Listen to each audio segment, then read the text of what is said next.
On the city council, it is against the law to build a majority consensus. Because the public opinion, that has to come on in an actual public hearing, we have to come into that hearing without having a majority having made a decision of what the vote is going to be. So building a consensus in order to hopefully get, for us, 3 votes and then 1 on the night of the meeting to make it a majority, it requires knowledge of the people sitting up there with you, what their background is, what their point of view is, and building a relationship with as many of them as possible. I have to say that when I ran for city council in 2003, everybody on the city council was a man.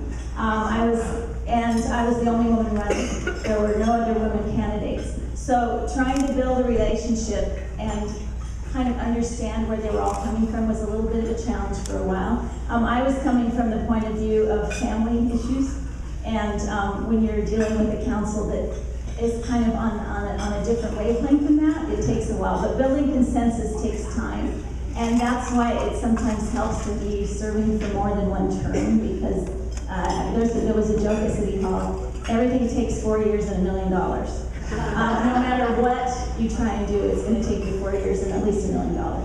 So relationship building and information gathering. The more information you have, the more persuasive you can be up on the dais as well as with your individual council members. Thank you. You're trying to bring your life experience in your career to what our people need, all of our people. And I feel that all of our cities are organic. We're a body. If your toe hurts, you don't feel good.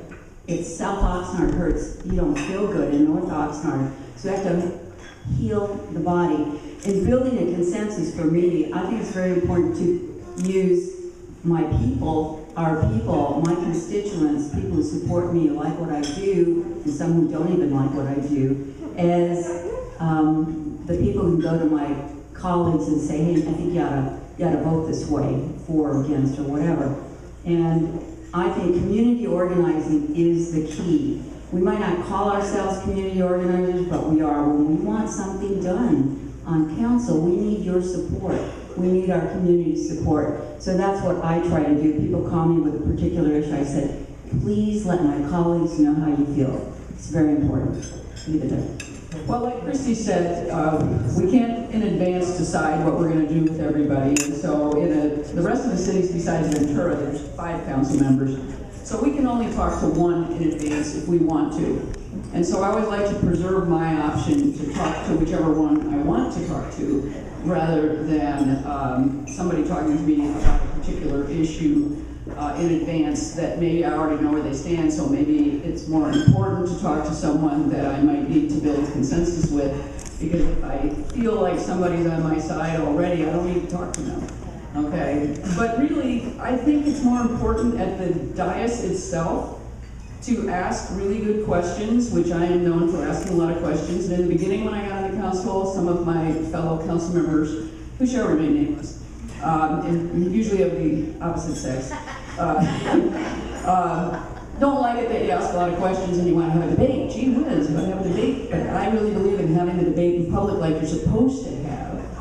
And that I try to encourage us to debate the pros and cons of whatever it is that we have before us. But to me, asking the questions, doing your homework, like Christy said, to really have the evidence that you can present about whatever your position might be, is really going to go a long way toward building consensus on whatever the issue is at hand.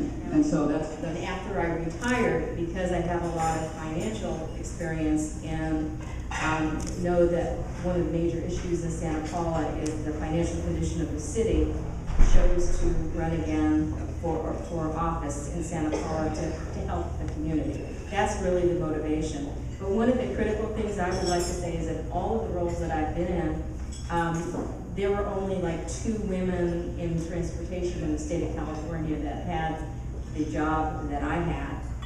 I also ran a national and international organization for women in transportation to mentor them, and because I felt that was very important to move them along. And now I have a great deal of pleasure on our own city council with a young lady who was elected, Jenny Crosswhite, who is probably young enough to be my granddaughter, to do a little bit of mentoring with Jenny into the job. So it's been a great challenge, but the challenge for me is making the community better.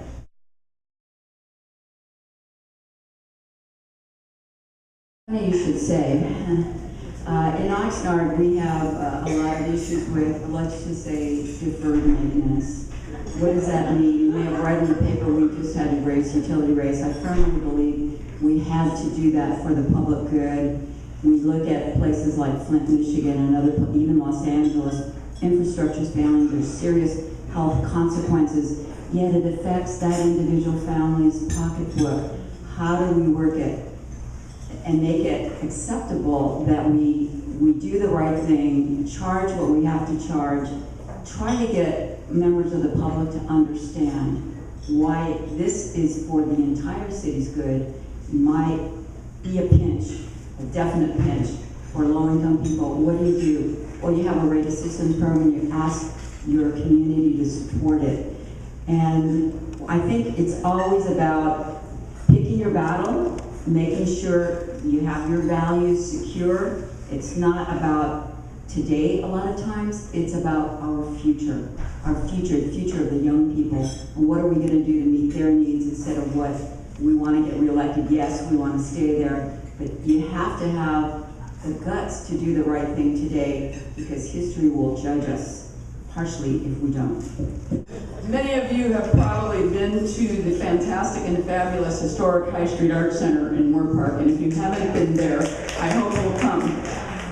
But in the beginning, before it became part of the city, it was a very controversial issue about whether or not we should purchase the theater and whether or not we should even run a theater in any way, shape, or form, because was that supposed to be something that you spent public dollars on?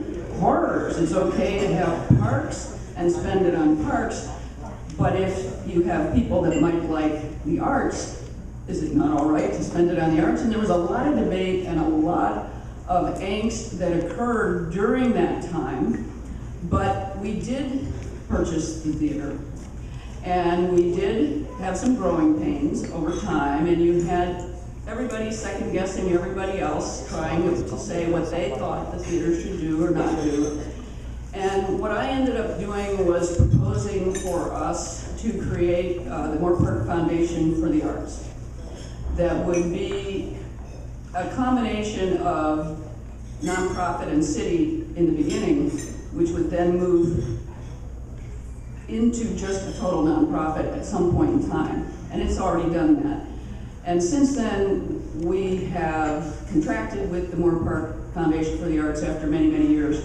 And they run the theater now. The city does own the theater. But we had to really, really talk to the people in the community to get them to understand that if you want to be a full-service city, you can't just have things for playing on the ball fields. That's a good thing to do. I love it too. But not everybody plays ball. And not every, you need your libraries, you need your arts, you need all of the different things that make a city a wonderful place to be. And for a while, we weren't so sure that we were going to be able to succeed in making that happen. But if any of you have been to the High Street Art Center in recent years, you'll know that it's doing very well, and it's going to continue to do well. So I invite you to come and see a production there. Thank you. Thank you. Santa Paula is a great old city. It has fabulous bones. It has had a lot of problems for a number of years. A lot of them are financial, there are others. It is on the cusp of development and becoming a tremendous place again. The challenges that we have there is that everybody wants everything. There isn't any money to do anything. You can go ahead and sit there and just decide, okay, we're going to throw money at this, we're going to throw money at that. But until we, as a community, find out what the structural problems are and deal with the structural problems, it's difficult to address the financial problems. We're doing that, but you just don't throw money at things. You really need to figure out what's wrong first and then fix and address what's wrong.